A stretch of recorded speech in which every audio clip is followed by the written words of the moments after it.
So this is the one we both wanted to talk about, and I think this is the one that is. I think I got a bold take about Alim McNeill. So I don't know what your opinion is, but when I looked at the statistics of Alim McNeill and Hutchinson when they last played healthy together, okay, the statistics were 12 pressures, 2.5 sacks and 4 QB hits. That was in 2024.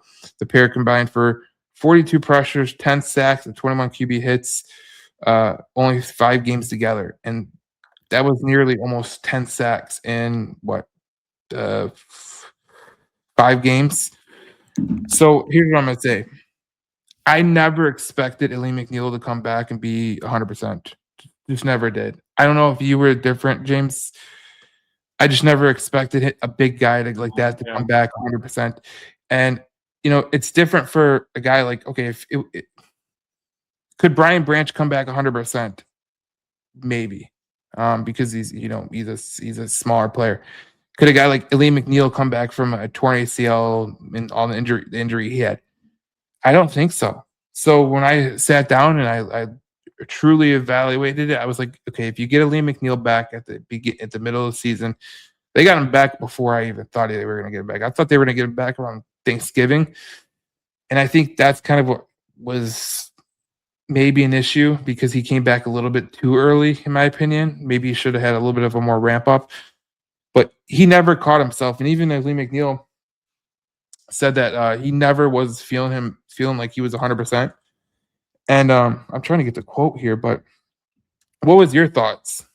Yeah, so I would, and you mentioned like the St. Brown quote too. I would encourage all Lions fans to go to the Lions YouTube page. If you go on the Lions YouTube page, click videos, and then it's their most recent video. It's I think a little over 23.5-minute video.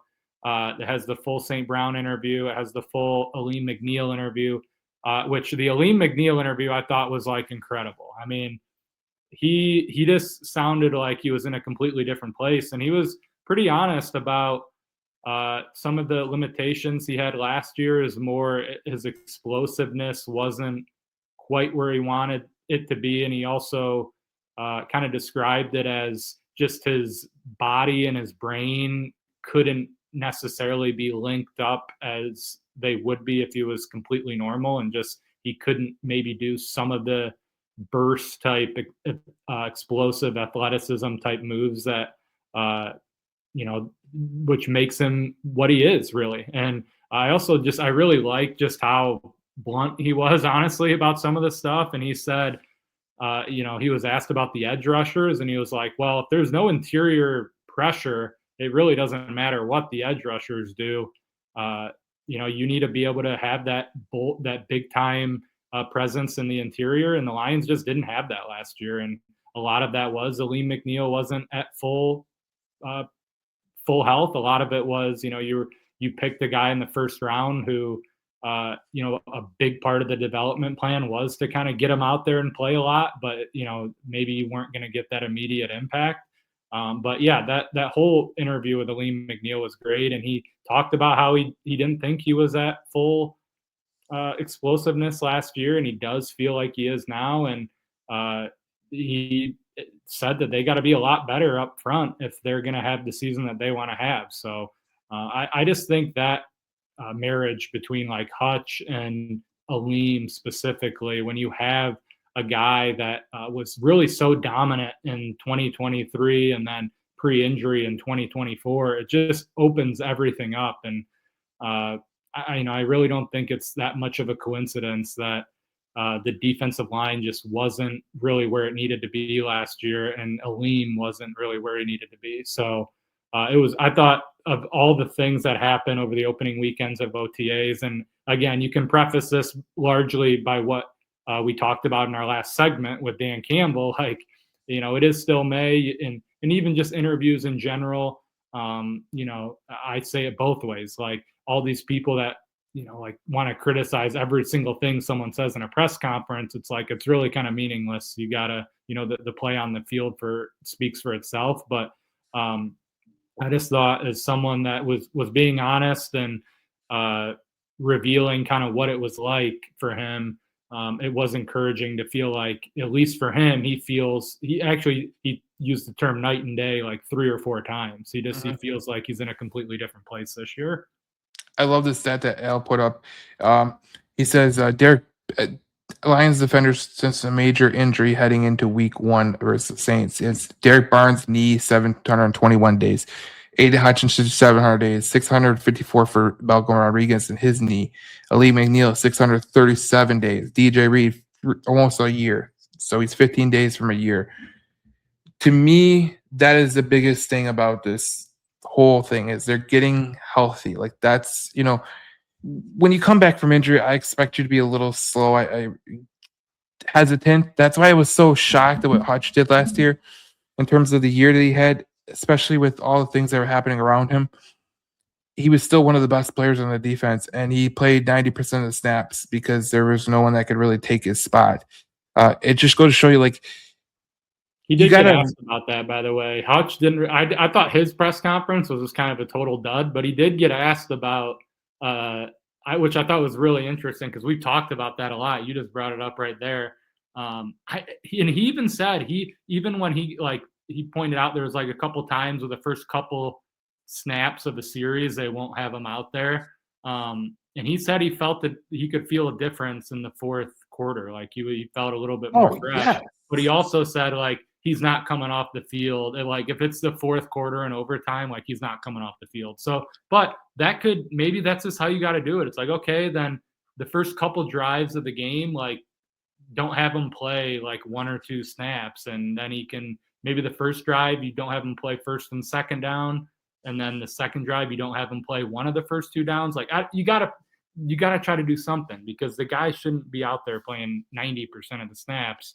And I think they have more depth right now at the edge spot than they had last year. It was basically nothing last year. It was Al-Kareem Muhammad for like 35% of the snaps, and then it was like nothing the other 65%. So, Alim is a big part of it, and if they can have more of that rotation, I think it's going to bring out the best of everyone. It's interesting because you bring this up, and like I sit here and I'm like, okay, if you look across sports, okay, like I know this is not a hockey podcast or a baseball podcast or a basketball podcast, but yeah, please don't bring up the Tigers again. I can't. We already get our pain of having to watch them every day. I don't need them brought up. We wish we had 9 of those guys. Hutchinson that never came out the field, so we went at Zach Short, but that's beside the point. Oh my God. Anyways, I found it fascinating. I was listening to a hockey podcast, and I tie this back to Detroit because the Lions, because of this. The one guy, he was a former general manager. He said, here's the difference, okay? He goes, you want to know why Connor McDavid and Leon Draisaitl for the Edmonton Oilers, who are 2 of the best players in the NHL, why they don't win? And then the guy goes, what? Why? Because they're getting taxed. They don't have anybody to take their place. And he named the Red Wings as another team where Larkin can't come off the ice or else they're doomed. And like you got to look at it as it is. Like when you look at sports in a prism and you go Hutchinson, okay. That's actually a great comparison, honestly. McDavid and Draisaitl are like dead come the playoffs. They're like 5 different injuries. Their best season came when they had better centers and they could take time off the ice. But it was interesting because, and then you look at it, like we did the breakdown before. When the Eagles won a Super Bowl, who was their leading time, snap guy? Was Jalen Carter at 75%? 10 guys on the D line that were. Especially the previous time they won it too.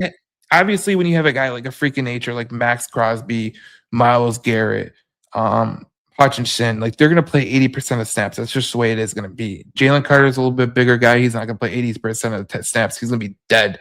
But a guy like Myles Garrett, guys like Hutchinson, they could play 80%, but 90% you're really just like Hutchinson said. Like, yeah, I felt the difference in the fourth quarter. No shit, you felt the difference in the fourth quarter. You're not getting beat down by the fourth quarter. And I think a lot of people, especially the fans and especially the media, they look at Hutch and they go, oh my God, why wasn't he in on this? It's like, dude, this guy's playing so much. I can't blame the guy.